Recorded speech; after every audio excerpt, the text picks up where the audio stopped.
আজকের এই social media, notification আর ইমেলের ভিড়ে যে মানুষ গভীরভাবে মনোযোগ ধরে রাখতে পারে সেই মানুষই ভবিষ্যৎ গড়ে। স্বাগতম বই যাত্রা চ্যানেলে। আজ আমরা শুরু করছি এক অসাধারণ বইয়ের সারসংক্ষেপ, ডিপ ওয়ার্ক, যেখানে লেখক ক্যাল নিউপোর্ট আমাদের শেখাচ্ছেন কিভাবে মনোযোগের শক্তি দিয়ে জীবনের প্রতিটি ক্ষেত্রে অসাধারণ ফলাফল আনা যায়। আজ আমরা শুরু করব প্রথম অধ্যায়, ডিপ ওয়ার্ক ইজ ভ্যালুয়েবল, অর্থাৎ গভীর কাজ কতটা মূল্যবান। Brain, chapter 1, deep work is valuable, asterisk. বিষয়বস্তু, ডিপ ওয়ার্ক কেন আজকের পৃথিবীতে সবচেয়ে বড় প্রতিযোগিতামূলক সুবিধা। লেখক ক্যাল নিউপোর্ট প্রথমেই একটা সত্য বলেন, আমরা এমন এক সময় বাস করছি যেখানে মনোযোগই হচ্ছে নতুন কারেন্সি। যে যত বেশি মনোযোগ ধরে রাখতে পারে সে তত বেশি মূল্যবান হয়ে ওঠে। ডিপ ওয়ার্ক বনাম শ্যালো ওয়ার্ক। ডিপ ওয়ার্ক মানে হচ্ছে মনোযোগ ভেঙে না গিয়ে একটানা চিন্তা বা সৃষ্টিশীল কাজে ডুবে থাকা। যেমন একজন প্রোগ্রামার কোড লিখছে, একজন লেখক বই লিখছে, একজন বিজ্ঞানী কোনো জটিল গবেষণায় নিমগ্ন। অন্যদিকে শ্যালো ওয়ার্ক হচ্ছে সেই সব কাজ যা মনোযোগ ছাড়াই করা যায়, যেমন ইমেল চেক করা, সোশ্যাল মিডিয়া স্ক্রল করা, ছোটখাটো মিটিং বা একঘেয়ে অফিসের ফাইল ঘাটাঘাটি। ভবিষ্যতে কারা টিকে থাকবে? লেখক বলেন, ভবিষ্যতে চাকরি বা কাজের দুনিয়ায় টিকে থাকবে দুই ধরনের মানুষ। এক, যারা কঠিন বিষয় খুব দ্রুত শিখতে পারে, এবং দুই, যারা উচ্চমানের কাজ কম সময়ে তৈরি করতে পারে। এই দুইটি ক্ষমতাই আসে ডিপ ওয়ার্ক থেকে। তুমি যদি মনোযোগ ধরে রাখতে পারো তাহলে কম সময়ে এমন মানের কাজ করতে পারবে যা অন্যরা দিনে 10 ঘন্টা দিয়েও পারবে না। ক্যাল নিউপোর্টের বাস্তব উদাহরণ। তিনি এক প্রোগ্রামারের উদাহরণ দেন যিনি অফিসে মাত্র কয়েক ঘন্টা ডিপ ওয়ার্ক করে এমন প্রোডাক্ট তৈরি করেন যা পুরো টিমকে অবাক করে দেয়। অন্যদিকে যারা দিনভর ব্যস্ত থেকেও ছোটখাটো কাজে মনোযোগ হারায় তারা আসলে খুব কম আউটপুট দিতে পারে। মনোযোগ সমান সমান দক্ষতা গুণ সময়। নিউপোর্ট একটা সহজ ফর্মুলা দেন, the amount of work produced equals to time spent into intensity of focus. মানে তুমি যদি একই সময়ে অন্যদের চেয়ে বেশি মনোযোগ ধরে রাখতে পারো, তোমার কাজের মান আর গতি দুটোই অন্যদের চেয়ে বেশি হবে।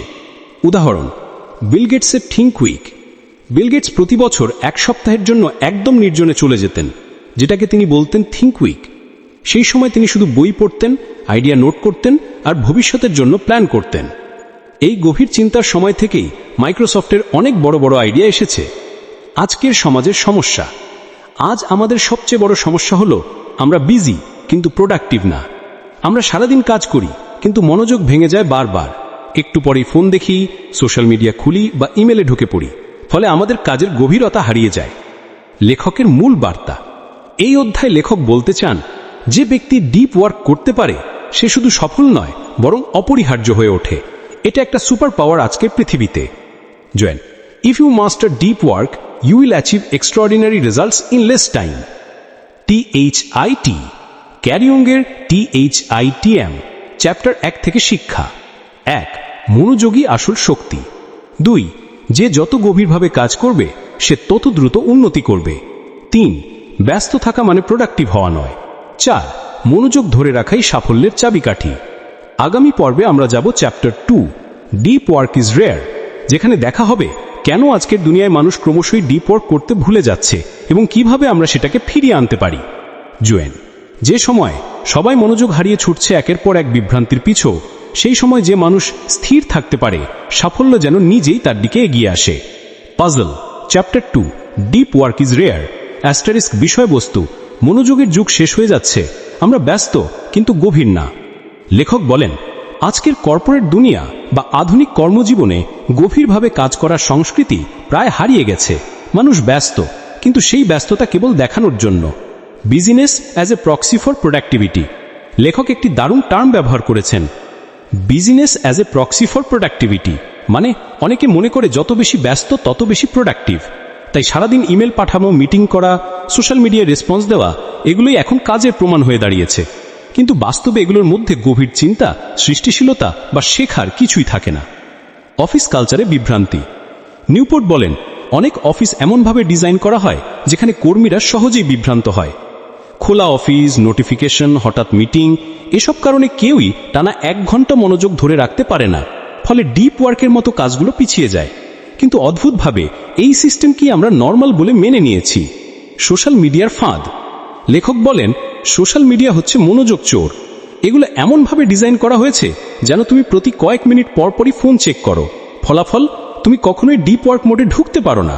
তোমার মন সর্বদা সুইচ মোডে ঘোরাফেরা করে আর চিন্তা ভেঙে যায়। লেখকের বাস্তব উদাহরণ। ক্যাল নিউপোর্ট নিজে একজন অধ্যাপক, যিনি লক্ষ্য করেন যে বেশিরভাগ সহকর্মী দিনভর ব্যস্ত থাকলেও নতুন কোনো গবেষণা বা বড় আইডিয়া আনতে পারেন না। অন্যদিকে যারা নিজেদের সময়ের একটি অংশ সম্পূর্ণভাবে ডিপ ওয়ার্কে দেয়, তারা কম সময়ে অনেক বড় সাফল্য পেয়ে যায়। আমাদের মস্তিষ্কের সমস্যা। মস্তিষ্ক প্রতিবার যখন অন্য কিছু দেখে, যেমন ফোনের নোটিফিকেশন, ইমেল বা বার্তা, তখন সেটা এক ধরনের ডোপামিন হিট পায়। ফলে এই বিভ্রান্তি আনন্দের অভ্যেসে পরিণত হয়। এইভাবেই ডিপ ওয়ার্ক করতে চাওয়ার আগেই মস্তিষ্ক অন্যদিকে চলে যায়। লেখকের মূল বক্তব্য: If you can resist distraction and focus deeply, you will have a huge advantage because most people can't. অর্থাৎ, যদি তুমি মনোযোগ ধরে রাখতে পারো, তাহলে তুমি এমন কিছু করতে পারবে যা অধিকাংশ মানুষ পারবে না, কারণ তারা নিজেদের মনোযোগের মালিক নয়। টার্গেট চ্যাপ্টার 2 থেকে শিক্ষা। 1. আজকের যুগে ডিপ ওয়ার্ক খুব বিরল, কারণ আমরা ক্রমাগত বিভ্রান্তিতে বাস করি। 2. ব্যস্ত থাকা মানে প্রোডাক্টিভ হওয়া নয়। 3. সোশ্যাল মিডিয়া ও নোটিফিকেশন আমাদের মনোযোগ চুরি করছে। 4. যে ব্যক্তি মনোযোগ ধরে রাখতে শিখবে, সে নিজেই হবে সবচেয়ে বড় প্রতিযোগী সুবিধা। পরবর্তী অধ্যায়ে আমরা জানব chapter 3, deep work is meaningful, যেখানে দেখা হবে ডিপ ওয়ার্ক শুধু প্রোডাক্টিভিটির বিষয় না, এটা কিভাবে আমাদের জীবনে অর্থ, আনন্দ ও সন্তুষ্টি এনে দেয়। Chapter 3, deep work is meaningful. বিষয়: গভীর কাজ কেবল সফলতা নয়, জীবনের অর্থ এনে দেয়। ক্যাল নিউপোর্ট এই অধ্যায়ে বলেন, ডিপ ওয়ার্ক কেবল উৎপাদনশীলতা বা কাজের মান বাড়ানোর মাধ্যম নয়, এটা মানুষের মানসিক পরিতৃপ্তি ও জীবনের গভীর অর্থ তৈরি করে। মনোযোগী হচ্ছে সুখের উৎস। লেখক হাঙ্গেরির মনোবিজ্ঞানী মিহাইলি চিকজ্যাঙ্ক-মিহালির গবেষণার কথা বলেন। তিনি বলেছিলেন, যখন আমরা কোনো কাজে পুরোপুরি নিমগ্ন হয়ে যাই, যেখানে সময়, চারপাশ সব ভুলে যাই, তখনই আমরা সবচেয়ে সুখী হই। এটাই হলো ফ্লো স্টেট। ডিপ ওয়ার্ক আসলে এই ফ্লো অবস্থায় ঢোকার একমাত্র পথ। যখন তুমি মনোযোগ সহকারে কিছু সৃষ্টি করো, তখন তোমার মস্তিষ্ক আনন্দ ও সন্তুষ্টিতে ভরে ওঠে। অগভীর কাজ কেন অসন্তুষ্টি আনে? যখন আমরা সারাদিন email, social media, phone call আর ছোটখাটো কাজ নিয়ে ব্যস্ত থাকি, তখন দিন শেষে এক ধরনের শূন্যতা তৈরি হয়, কারণ এই কাজগুলো আমাদের কোনো গভীর তৃপ্তি দেয় না। অন্যদিকে যখন তুমি নিজের দক্ষতা দিয়ে কোনো কঠিন কিছু জয় করো, যেমন একটা লেখা শেষ করো, নতুন কিছু শেখো, তখন এক ধরনের আত্মতৃপ্তি জন্ম নেয়। এই অনুভূতি থেকেই জীবনের অর্থ আসে। জীবনের অর্থ আসে সৃষ্টিশীল কাজ থেকে। লেখক বলেন, মিনিং বা জীবনের অর্থ কখনো বাইরের জিনিসে পাওয়া যায় না, তা আসে নিজের অভ্যন্তরীণ ক্ষমতা দিয়ে কিছু মূল্যবান তৈরি করা থেকে। ডিপ ওয়ার্ক তোমাকে সেই জায়গায় নিয়ে যায় যেখানে তুমি নিজের সেরা সংস্করণটা চিনে ফেলো। একটি কাঠমিস্ত্রির উদাহরণ। নিউপোর্ট একটি কাঠমিস্ত্রির গল্প বলেন, যিনি প্রতিদিন নিজের হাতে কাঠ কেটে ঘষে সুন্দর একটি আসবাব তৈরি করেন। তার কাজ হয়তো সহজ, কিন্তু তিনি বলেন, আমি প্রতিদিন দেখি আমার কাজ কেমন করে আকার নিচ্ছে। এই দেখাটা, এই তৈরি করাটা, সেটাই আমার জীবনের অর্থ। এই গভীর মনোযোগই তাকে সন্তুষ্ট রাখে। Attention shapes reality. লেখক বলেন, আমাদের মন যেদিকে মনোযোগ দেয়, আমাদের জীবনের অভিজ্ঞতাও সেদিকেই গড়ে ওঠে। যদি মন সর্বদা ভেসে থাকে সোশ্যাল মিডিয়া, গসিপ বা খবরের ভেতরে, তাহলে জীবনও হয়ে যায় অগভীর। কিন্তু যদি মনোযোগ দাও সৃষ্টিশীলতা, শেখা বা অর্থমহীন কাজে, তাহলে জীবন হয়ে ওঠে অর্থপূর্ণ ও গভীর। ডিপ ওয়ার্ক ইকুয়াল টু আত্মসম্মান। যখন তুমি নিজের কাজের মাধ্যমে নিজের সীমা অতিক্রম করো, তুমি নিজের চোখে নিজের প্রতি শ্রদ্ধা বাড়াও। এটাই আসল আত্মসম্মান। এটা আসে না বাহ্যিক প্রশংসা থেকে, বরং আসে নিজের কাজের গভীরতা থেকে। ডিপ চ্যাপ্টার 3 থেকে শিক্ষা। 1. ডিপ ওয়ার্ক আমাদের ফ্লো স্টেটে নিয়ে যায়, যেখানে আমরা সবচেয়ে সুখী হই। 2. অগভীর কাজ কখনো স্থায়ী সন্তুষ্টি দেয় না। 3. জীবনের অর্থ আসে সৃষ্টিশীলতা ও মনোযোগ থেকে। 4. মনোযোগী আমাদের বাস্তবতা তৈরি করে। 5. নিজের কাজের প্রতি ভালোবাসা ও গভীর মনোযোগী সত্যিকারের আত্মসম্মান আনে। Rule 1, work deeply. বিষয় গভীরভাবে কাজ করার অভ্যাস গড়ে তোলা। ক্যাল নিউপোর্ট বলেন, ডিপ ওয়ার্ক শেখা মানে শুধু মনোযোগী হওয়া নয়, বরং মনোযোগী থাকার পরিবেশ ও অভ্যাস তৈরি করা। এই অধ্যায়ে তিনি কয়েকটি বাস্তব কৌশল দেন যা আমাদের ডিপ ওয়ার্কের জগতে নিয়ে যায়। মনোযোগ রক্ষার যুদ্ধ। আজকে পৃথিবী আমাদের মনোযোগীর জন্য লড়ছে।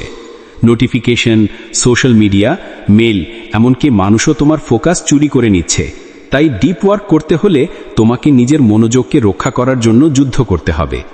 রিচুয়ালাইজ, কাজের জন্য রুটিন তৈরি করো। নিউপোর্ট বলেন, মনোযোগ ধরে রাখার সবচেয়ে ভালো উপায় হলো রুটিন তৈরি করা। যেমন প্রতিদিন নির্দিষ্ট সময়ে কাজ শুরু করো, একই জায়গায় বসে কাজ করো, কাজ শুরুর আগে সব বিভ্রান্তি, ফোন, ইন্টারনেট বন্ধ করো। এই রুটিনগুলো তোমার মস্তিষ্ককে এক ধরনের সংকেত দেয় যে এখন কাজের সময়। Make grand gesture. লেখক একটি দারুণ কৌশলের কথা বলেন, কখনো কখনো নিজের কাজের জন্য বড় কোনো পদক্ষেপ নেওয়া দরকার। যেমন জে.কে. রাউলিং হ্যারি পটার শেষ করার সময় একটি হোটেল রুম ভাড়া করে কয়েকদিন একা কাজ করেছিলেন। এই ধরনের গ্র্যান্ড জেস্চার মনোযোগের শক্তি বাড়ায় এবং কাজের মান বহুগুণ উন্নত হয়। ওয়ার্ক লাইক আ বিজনেস। নিউপোর্ট বলেন, কাজকে খেলাধুলার মতো না, বরং ব্যবসার মতো দেখো। একজন সফল ব্যবসায়ী যেমন পরিকল্পনা করে, তুমি তেমনই তোমার সময়, লক্ষ্য ও আউটপুট নির্দিষ্ট করে রাখো। প্রতিদিনের কাজের জন্য স্পষ্ট টার্গেট দাও। যেমন আজ আমি 3 ঘন্টা আনইন্টারাপ্টেড ডিপ ওয়ার্ক করব। Shutdown ritual. লেখক বলেন, দিনের শেষে কাজ শেষ করার পর একটা শাটডাউন রিচুয়াল থাকা দরকার। মানে কাজের সমাপ্তি ঘোষণা করা, যেমন ল্যাপটপ বন্ধ করা, কাজের তালিকা আপডেট করা এবং বলা ওয়ার্ক ডান ফর টুডে। এটা করলে মস্তিষ্ক জানে এখন বিশ্রামের সময়, ফলে পরের দিন আবার নতুনভাবে গভীরে ডুব দিতে পারবে। বাইসা, ডিসিপ্লিন বিটস মোটিভেশন। নিউপোর্ট মনে করিয়ে দেন, মনোযোগ ধরে রাখা শুধু অনুপ্রেরণার বিষয় নয়, এটা শৃঙ্খলার ব্যাপার। তুমি প্রতিদিন যদি কিছু সময়ের জন্য মনোযোগ দিয়ে কাজ করার অভ্যেস গড়ে তোলো, তাহলে ডিপ ওয়ার্ক তোমার মস্তিষ্কের স্বাভাবিক অভ্যেসে পরিণত হবে। টার্গেট। রুল 1 থেকে শিক্ষা। 1. মনোযোগ রক্ষা করা মানেই সাফল্যের প্রথম ধাপ। 2. রুটিন ও পরিবেশ তৈরি করো যাতে মনোযোগ ধরে রাখা সহজ হয়। 3. মাঝে মাঝে বড় পদক্ষেপ নাও মনোযোগ ফেরাতে। 4. কাজের শেষে শাটডাউন রিচুয়াল ব্যবহার করো। 5. অনুপ্রেরণা নয়, শৃঙ্খলাই টিকিয়ে রাখে ডিপ ওয়ার্কের অভ্যেস। GOL settings. Rule number 2, embrace boredom. বিষয়, বিরক্তিকে ভয় পেও না, বরং গ্রহণ করো। ক্যাল নিউপোর্ট এই অধ্যায়ে বলেন, আজকের মানুষ সবচেয়ে বেশি ভয় পায় বিরক্তিকে। যখনই একটু ফাঁকা সময় আসে, আমরা ফোন বের করি, নোটিফিকেশন দেখি বা কিছু একটা করি যেন মন ব্যস্ত থাকে। কিন্তু এই অভ্যাসই ডিপ ওয়ার্কের সবচেয়ে বড় শত্রু। বিওরিশি মনোযোগ মানে মস্তিষ্কের প্রশিক্ষণ। লেখক বলেন, মনোযোগ একটি পেশি বা মাসেল। যদি তুমি একে সবসময় বিভ্রান্ত রাখো, এটি দুর্বল হয়ে যাবে। আর যদি তুমি বিরক্তিকে সহ্য করার অনুশীলন করো, তবে মস্তিষ্ক ধীরে ধীরে মনোযোগ ধরে রাখার ক্ষমতা অর্জন করবে। অর্থাৎ যদি তুমি গভীরভাবে কাজ করতে চাও, তবে তোমাকে গভীরভাবে বিরক্তও হতে শিখতে হবে। 22, সুইচিং কস্ট বা কাজ বদলানোর মূল্য। লেখক বলেন, যখনই আমরা এক কাজ থেকে অন্য কাজে যাই, যেমন কাজের মাঝেই ফোন দেখি, তখন আমাদের মস্তিষ্ক সম্পূর্ণভাবে সেই কাজে মনোযোগ ফেরাতে 20-25 মিনিট সময় নেয়। এটাই সুইচিং কস্ট। এই ক্রমাগত বদল আমাদের মস্তিষ্ককে স্থির থাকতে দেয় না। 22, don't take breaks from distraction, instead take breaks from focus. লেখকের সবচেয়ে শক্তিশালী পরামর্শ এটি। তিনি বলেন, আমরা সাধারণত কাজের সময় একটু ডিস্ট্র্যাকশন ব্রেক নিই, যেমন একটু ফোন দেখা, কিন্তু বরং উল্টোটা করা উচিত। PHA, ডিস্ট্র্যাকশন নয়, ফোকাস থেকেই ব্রেক নাও। অর্থাৎ দিনের বেলায় নির্দিষ্ট সময়ে নির্ধারণ করো, যখনই মন চায় তখন নয়, বরং সেই সময়ই ফোন বা সোশ্যাল মিডিয়া ব্যবহার করবে। এভাবে তোমার মস্তিষ্ক শিখবে কখন মনোযোগ দিতে হবে আর কখন বিশ্রামের নিতে হবে। BNI meditate productively. নিউপোর্ট এক অভিনব ধারণা দেন, প্রোডাক্টিভ মেডিটেশন। এর মানে যখন তুমি হাঁটছো, গাড়িতে যাচ্ছ বা ব্যায়াম করছো, তখন মস্তিষ্ককে কোনো একটি জটিল সমস্যার সমাধান নিয়ে ভাবতে দাও। ফোন নয়, বরং নিজের চিন্তার গভীরে ডুবে যাও। এভাবে মনোযোগের পেশি আরও শক্তিশালী হবে। বি সেভার ইয়েভ দ্য রেজিস্ট। লেখক বলেন, যখনই মনে হয় চলো একটু ফোন দেখি, তখন নিজেকে থামাও এবং লক্ষ্য করো তোমার মন ঠিক কী খুঁজছে। বিরক্তি থেকে পালানো নাকি সত্যিই কোনো দরকার? এই সচেতনতা ধীরে ধীরে তোমার মনকে স্থির রাখবে। টার্গেট। রুল 2 থেকে শিক্ষা। 1. বিরক্তিকে ভয় পেও না, এটাই মনোযোগের অনুশীলনের সুযোগ। 2. এক কাজ থেকে অন্য কাজে ঘন ঘন যাওয়া মনোযোগ নষ্ট করে। 3. সোশ্যাল মিডিয়ার সময় নির্দিষ্ট করো, সব সময় নয়। 4. হাঁটতে হাঁটতে চিন্তা করো, এটি মনোযোগের ব্যায়াম। 5. নিজেকে শেখাও কখন মনোযোগ দেবে আর কখন বিরতি নেবে। GOL settings. Rule number 3, quit social media. বিষয়: সোশ্যাল মিডিয়া থেকে মুক্তি, মনোযোগ ফিরিয়ে আনার সাহস। ক্যাল নিউপোর্ট এই অধ্যায়ে বলেন, আজকের মানুষ সোশ্যাল মিডিয়াকে মনে করে সংযোগের উৎস, কিন্তু বাস্তবে এটি আমাদের মনোযোগের চোর। আমরা যত বেশি সময় এসব প্ল্যাটফর্মে কাটাই, তত বেশি নিজেদের ফোকাস হারাই। Social media is not neutral. Newport বলেন, সোশ্যাল মিডিয়া শুধু একটা নির্দোষ অ্যাপ নয়, এগুলো এমনভাবে তৈরি করা হয়েছে যেন তুমি যত বেশি সময় সেখানে দাও, তত বেশি তোমার মনোযোগ আটকে রাখে। তুমি যত স্ক্রোল করো, তত তারা তোমাকে আরও কিছু দেখতে প্রলুব্ধ করে। এগুলো তোমার সময় নয়, তোমার মনোযোগ বিক্রি করে বিজ্ঞাপনদাতাদের কাছে। বায়সা, দি এনি বেনিফিট ফ্যালাসি। মানুষ ভাবে এই অ্যাপটা রাখলে কিছু না কিছু তো উপকার হবেই, যেমন ফেসবুকে বন্ধুদের খোঁজ পাওয়া যায়, ইনস্টাগ্রামে নতুন আইডিয়া আসে, টুইটারে খবর পাওয়া যায়। কিন্তু লেখক বলেন, এই এনি বেনিফিট চিন্তাই আমাদের ধ্বংস করছে, কারণ আমরা কখনো ভাবি না এর জন্য কি মূল্য দিচ্ছি। তুমি হয়তো একটুখানি সুবিধা পাচ্ছ, কিন্তু বদলে হারাচ্ছ ঘন্টার পর ঘন্টা মনোযোগ, মানসিক শান্তি আর সৃজনশীলতা। বায়সা, be selective like a craftsman. Newport বলেন, তোমার ডিজিটাল টুল বেছে নাও একজন কারিগরের মতো। কারিগর যেভাবে শুধু সেই যন্ত্র রাখে যা তার কাজের জন্য দরকার, তুমি তেমনি সেই অ্যাপ বা প্ল্যাটফর্ম রাখো যা সত্যি তোমার লক্ষ্য পূরণে সাহায্য করে। নিজেকে প্রশ্ন করো, ডাক্তারি চিহ্ন দাও, এই অ্যাপটা কি আমার জীবনে সত্যিকারের মূল্য যোগ করছে? যদি উত্তর না হয়, তবে সেটি মুছে ফেলো। বাইসা 30 ডে এক্সপেরিমেন্ট। লেখক একটি শক্তিশালী কৌশল দেন। 30 দিনের জন্য সব অপ্রয়োজনীয় সোশ্যাল মিডিয়া থেকে দূরে থাকো। এই সময় লক্ষ্য করো তুমি কিভাবে সময় কাটাচ্ছ, মনোযোগ কেমন বদলাচ্ছে আর জীবনে কি পরিবর্তন আসছে। 30 দিন পরে ভাবো, এই অ্যাপগুলো ছাড়া জীবন কি খারাপ হলো? বেশিরভাগ মানুষ দেখে বরং জীবন আরও শান্ত এবং ফোকাসড হয়ে গেছে। বায়সা, ফোমো ইজ এ ট্র্যাপ। আমরা অনেকেই ভয় পাই কিছু মিস করার, বা ফিয়ার অফ মিসিং আউট বা ফোমো। কিন্তু লেখক বলেন, বাস্তবে তুমি কিছুই মিস করছো না, তুমি বরং ফিরে পাচ্ছ নিজের সময়, চিন্তা আর মনোযোগের স্বাধীনতা। বায়সা। রুল নাম্বার 3 থেকে শিক্ষা। 1. সোশ্যাল মিডিয়া আমাদের মনোযোগ বিক্রি করে, তাই সাবধান। 2. এনি বেনিফিট ভেবে নয়, প্রকৃত প্রয়োজন ভেবে ব্যবহার করো। 3. কারিগরের মতো বেছে নাও কোন অ্যাপ রাখবে, কোনটা বাদ। 4. 30 দিনের জন্য সোশ্যাল মিডিয়া থেকে বিরতি নাও, পরিবর্তন দেখবে। 5. কিছু মিস করার ভয় নয়, নিজের জীবন ফিরে পাওয়াটাই আসল। গিয়ার্স। Rule number 4, drain the shallows. অ্যাস্টেরিক্স বিষয়, অগভীর কাজ কমিয়ে গভীর কাজের জন্য সময় তৈরি করা। ক্যাল নিউপোর্ট এই শেষ রুলে বলছেন, আমাদের জীবনে এমন অসংখ্য কাজ আছে যেগুলো দেখতে ব্যস্ত মনে হয়, কিন্তু আসলে অগভীর, শ্যালো ওয়ার্ক। এই সব কাজ আমাদের সময় খায়, কিন্তু ফল দেয় খুব কম। আর তাই তিনি বলেন, ড্রেন দ্য শ্যালোজ, অর্থাৎ এই অগভীর কাজগুলো ধীরে ধীরে কমিয়ে ফেলো। What is shallow work? অগভীর কাজ হলো ইমেল চেক করা, মিটিং করা, অপ্রয়োজনীয় কল, রুটিন ডকুমেন্ট তৈরি করা, সোশ্যাল মিডিয়া বা মেসেজ রিপ্লাই দেওয়া ইত্যাদি।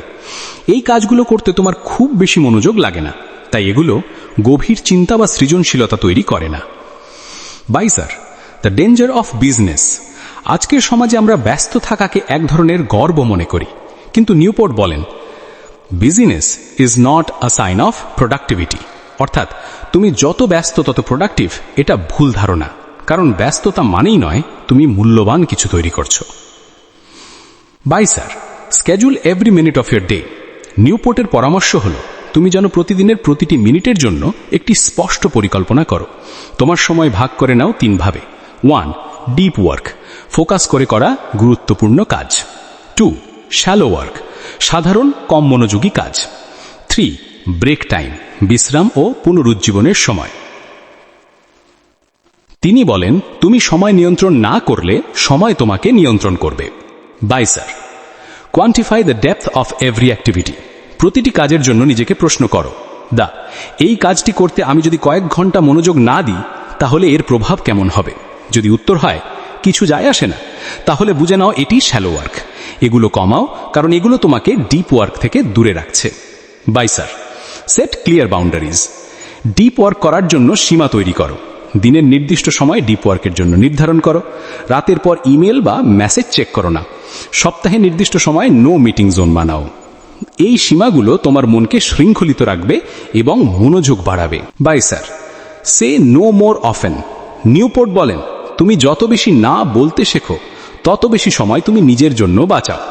সবকিছুর অংশ হতে চেয়েও না। যে কাজগুলো সত্যি গুরুত্বপূর্ণ কেবল তাতেই হ্যাঁ বলো। Bye sir, finish your work day and stop. একটি দারুণ কনসেপ্ট তিনি দিয়েছেন, have a fixed end to your work day, অর্থাৎ দিনের শেষে কাজ বন্ধ করো। তোমার মস্তিষ্ক জানুক এখন বিশ্রামের সময়। এটি মানসিক শক্তি রিচার্জ করে পরের দিন ডিপ ওয়ার্কের জন্য প্রস্তুত রাখে। টার্গেট রোল নাম্বার 4 থেকে শিক্ষা, অগভীর কাজ কমাও, গভীর কাজের সময় বাড়াও। প্রতিদিন সময় পরিকল্পনা করো মিনিট অনুযায়ী।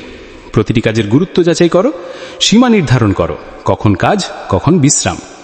না বলতে শেখো এবং কাজের দিন নির্দিষ্ট সময়ে শেষ করো।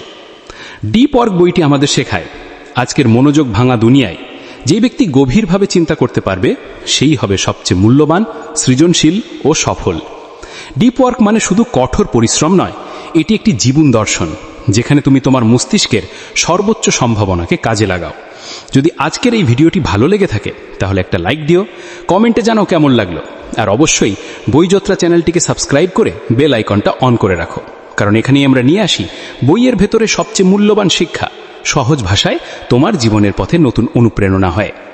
তাহলে দেখা হবে ডিপ ওয়ার্ক বইয়ের পরের যাত্রায় আরও এক নতুন প্রেরণার গল্প নিয়ে। ধন্যবাদ, ভালো থাকবেন সবাই।